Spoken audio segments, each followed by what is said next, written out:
नमस्कार मंडळी, जय शिवराय. मी पत्रकार मंगेश आपलं स्वागत करतो. आपल्याला दिसत असेल हा रस्ता कसा खोदून ठेवला आहे, डांबरी उखडून ठेवलेला आहे. आणि हे दक्षिण मुंबईतला हा हुतात्मा बाबूगेनू रोड आहे, वीर हुतात्मा बाबूगेनू रोड. आणि काळबादेवी आणि दवा बाजार, प्रिन्सेस स्ट्रीट अशा या दोन्ही भागांना जोडणारा पुढे झवेरी बाजारकडे हा रस्ता जातो. आणि ह्या दिशेला काळबादेवी रोड आहे.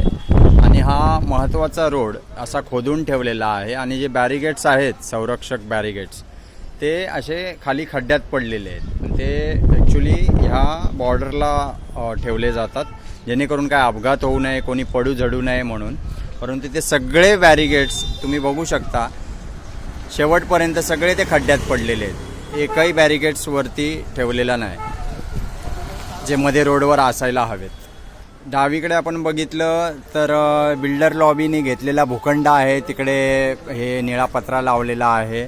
आणि जाणे येण्यासाठी हा हुतात्मा बाबूगेनू रोड फक्त 50% आहे. त्या 50%त पण आता ही डबल पार्किंग आहे इथे.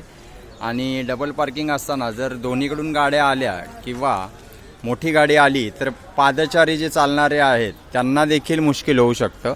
आणि सर्वसामान्य पादचारी नागरिक जो इथे मार्केटला खरेदीसाठी येतो, इथे या मंडीमध्ये वेगवेगळ्या कारणांसाठी येणारा जो माणूस आहे तो इथे त्याला पडून इजा होऊ शकते.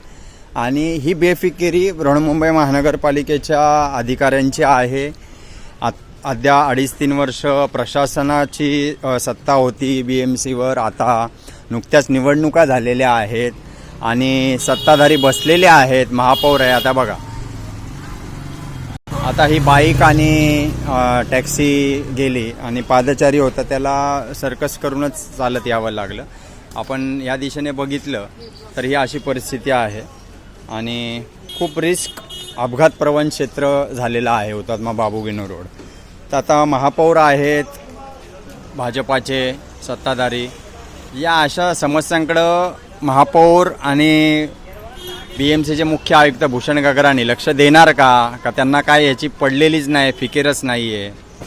मुंबईकर माणसाच्या जीवाची काय फिकीर आहे की नाही आहे असा सवाल इथून जाणारे येणारे त्रस्त नागरिक विचारत आहेत.